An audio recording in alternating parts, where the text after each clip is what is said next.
So today what we're going to talk about is intercept form. So this is another form that we have. So far we've talked about two other forms. We had the vertex form and standard form, but now we're going to get into intercept form. So basically we have the intercept form. So this is the intercept form right here. We have f of x equals a parentheses x minus p times parentheses x minus q, where a cannot equal 0. Now the reason we call this intercept form is because of the fact the p and the q tell us something. And what they tell us is the fact that p0 and q0, those are our x-intercepts. And I'll give you an example in a minute on how to show that. So I'll give you an example right here. So if you look at this intercept form, it's in that form. You notice that we have the a value is -2.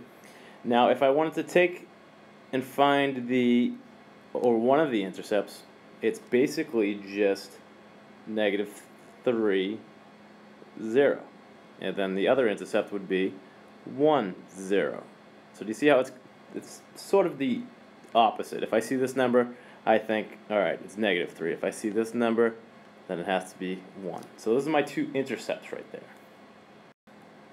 Now, since we have those 2 points, we have the -3, 0 and the 1, 0, what we can find is actually the axis of symmetry. So if you think about it, what the axis of symmetry is halfway between the first intercept and the second intercept. So the axis of symmetry, this is the formula right here, this guy.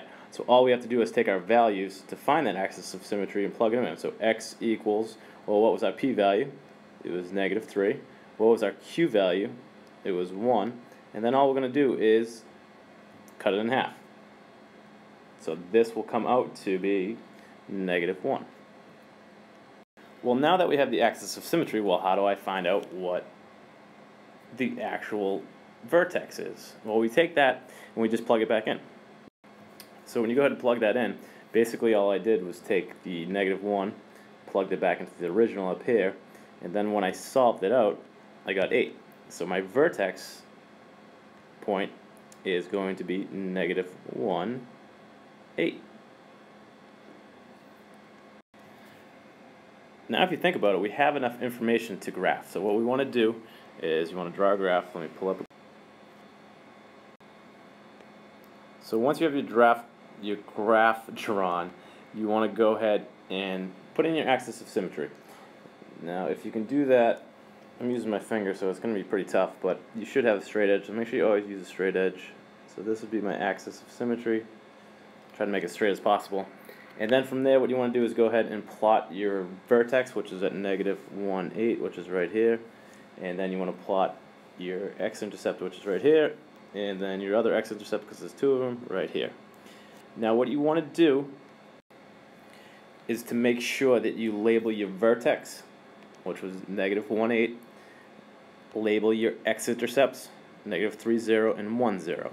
And then from there, what you can do is you can go ahead and connect your vertex and your x-intercept. So I'll make this a little bit smaller, and let's go ahead and connect them. So go right down through here, and then right down through here.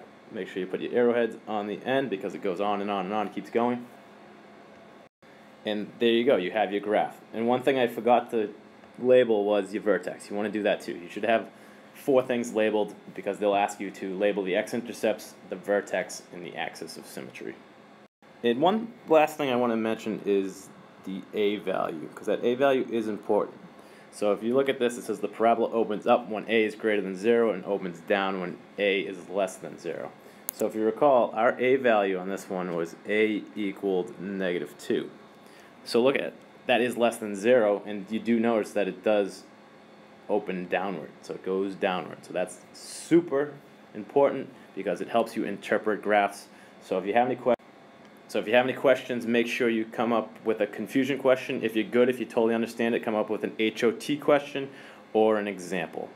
I'm actually going to put an example up now, and I want you guys to try to solve it. So go ahead and try this example. They want you to graph the function, but make sure to label the x-intercepts, the vertex, and the axis of symmetry.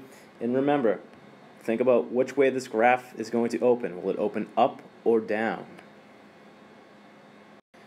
So once you finish this question, make sure you still come up with a HOT question, a confusion question, or an example on top of this example that I'm giving you here. And have a great night, and I'll see you guys next class.